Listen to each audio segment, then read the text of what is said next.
मित्रांनो नमस्कार, मी प्रकाश पोरे. आठवतं का 2013चं आंदोलन राबलेल्या मैदानावर? कोण कोण बसलं होतं तिथे? केजरीवाल, ते अण्णा हजारे घेऊन बसले, ती किरण बेदी, त्याच्यानंतर रामदेव बाबा. आणि त्याच्यानंतर मग काय झालं तिथे? तर मोठं आंदोलन झालं, पेटलं. निर्भया हत्याकांड, एक मुलगी जी काही मेली तिच्या संदर्भामध्ये पूर्ण दिल्ली, पूर्ण भारतभर लोक मेणबत्त्या घेऊन आणि एक वातावरण तयार झालं. नंतर त्याच्यामध्ये काँग्रेस, त्याचा भ्रष्टाचार, 2G स्पेक्ट्रम घोटाळा आणि काय काय. आणि त्याच्यानंतर काय झालं, साधं सरळ तुम्हाला माहिती आहे की पूर्ण देशभरामध्ये काँग्रेसच्या विरोधात वातावरण पेटलं.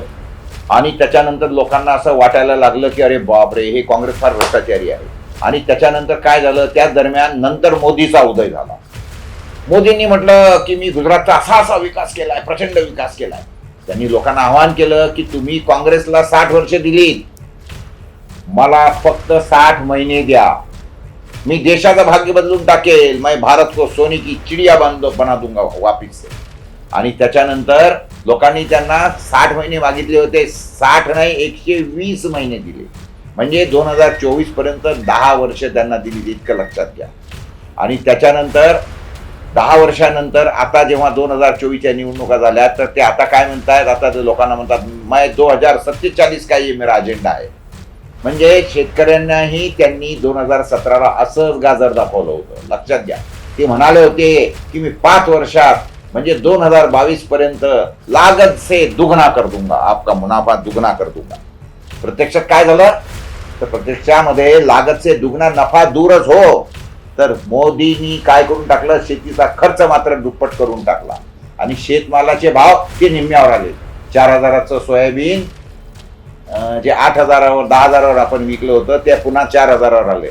12,000 16,000 जे विकलेला कापूस 7,000वर आलाय आता. खोट आणि खोट, थापा थापा आणि थापा, आश्वासनं आणि आश्वासनं, हे सध्याच्या घडीला आपल्याला सगळं दिसतं. आणि आता ही 2024ची जी निवडणूक झाली त्या संदर्भामध्ये ऐका मी काय लिहिलंय यावेळेच्या प्रहारमध्ये.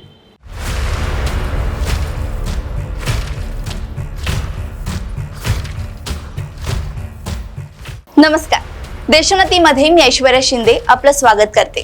तुम्ही बघत आहात देशोन्नतीचा खास कार्यक्रम प्रहार, ज्यात आपण राजकीय, सामाजिक व ज्वलंत मुद्द्यांवर दैनिक देशोन्नतीचे संपादक प्रकाश पोहरे यांच्या लेखणीतून प्रकाश टाकणार आहोत. आणि आज आपण प्रहार करणार आहोत स्वतःला देवाचा अवतार मानणाऱ्या व नेहरू नंतर तिसऱ्यांदा पंतप्रधान होणाऱ्या नरेंद्र मोदींवर व मोदी सरकारच्या राजेशाही व हुकुमशाहीवर.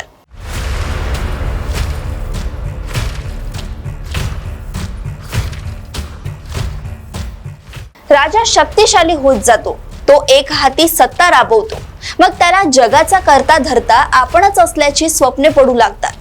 मग राजाला वाटू लागते की आपल्याला सगळ्यांनी विधाता म्हटले पाहिजे. प्रजेला तसे वाटत असेल असे नाही, पण राज्याच्या भोवती असणारे खुशमस्करी विदूषक त्याला विधाता म्हणू लागतात.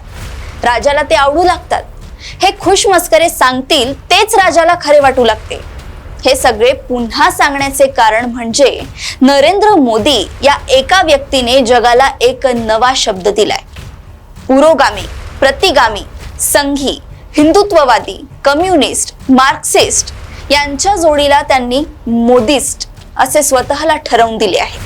म्हणजे नेता, पक्ष, तत्वज्ञान आणि देश सारे एका शब्दात कोंबले गेले आहेत. पूर्वी चीन कम्युनिस्ट असे, अमेरिका कॅपिटलिस्ट आहे, काही कार्यकर्ते मार्क्सिस्ट होते.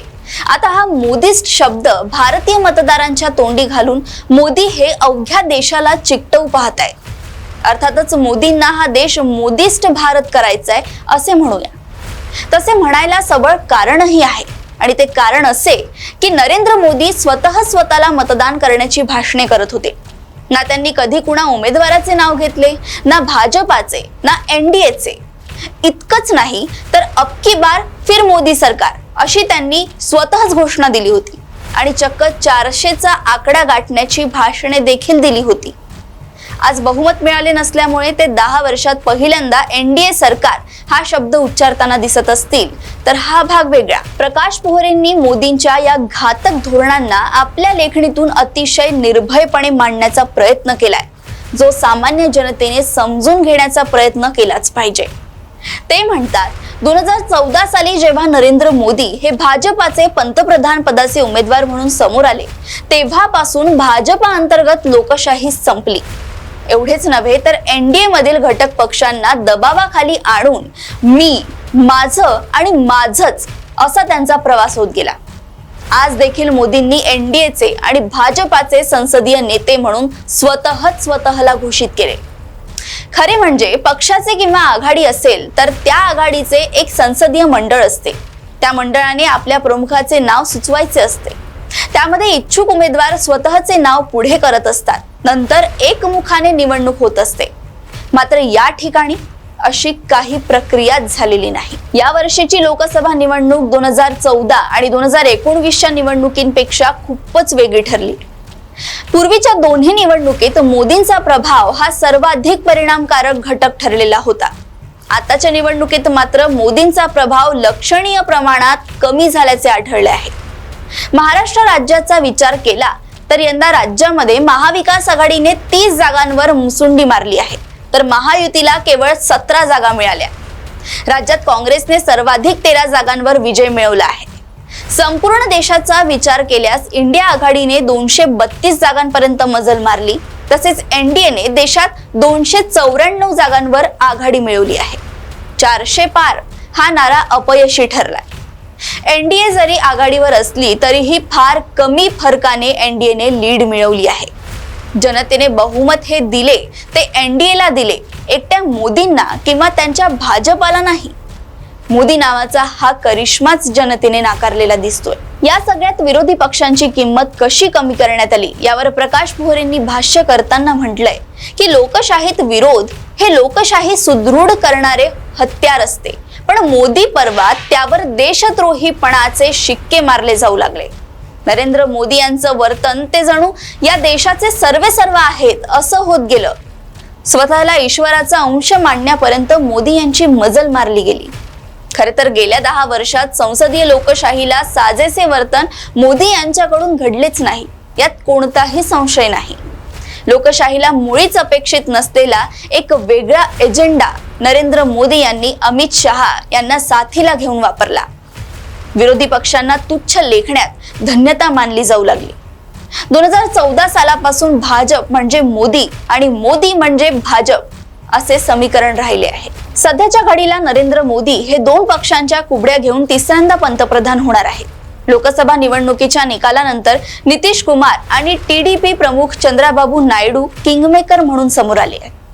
एनडीएला 543 पैकी 293 जागा मिळाल्या, तर इंडिया आघाडीला 233 जागा मिळू शकल्या.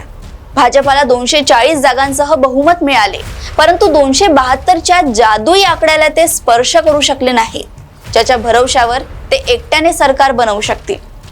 भाजपसह संपूर्ण एनडीए सध्या आंध्र प्रदेशातील तेलुगू देसम पक्ष आणि बिहारच्या जनता दल युनायटेडवर अवलंबून आहे. मात्र यात एक प्रश्न उपस्थित होतो, स्वयंभू नरेंद्र मोदी आघाडी सरकार कसे चालवणार?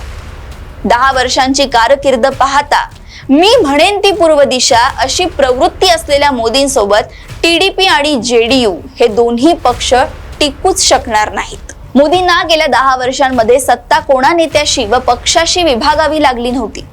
एनडीए सरकारची ओळख मोदींचे सरकार अशीच होती. आता मात्र मोदींना आघाडीचे सरकार चालवावे लागेल, पण त्यांचा स्वभाव लक्षात घेता हे सपशेल कठीण वाटते. प्रकाश पोहरेंचा अभ्यास आणि विश्वास सांगतो की हे सरकार फार दिवस टिकणारे नाही. लवकरच सत्ता ही इंडिया आघाडीचीच येणार, ही काळ्या दगडावरची पांढरी रेख आहे. लोकशाही ही केवळ आणि केवळ मजबूत विरोधी पक्षावरच टिकून असते आणि या देशात आता कुठेतरी लोकशाही सुरू झाली आहे. त्यामुळे सध्या तरी वेट अँड वॉच.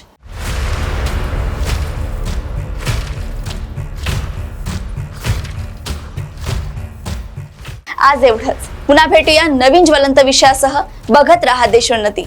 नमस्कार.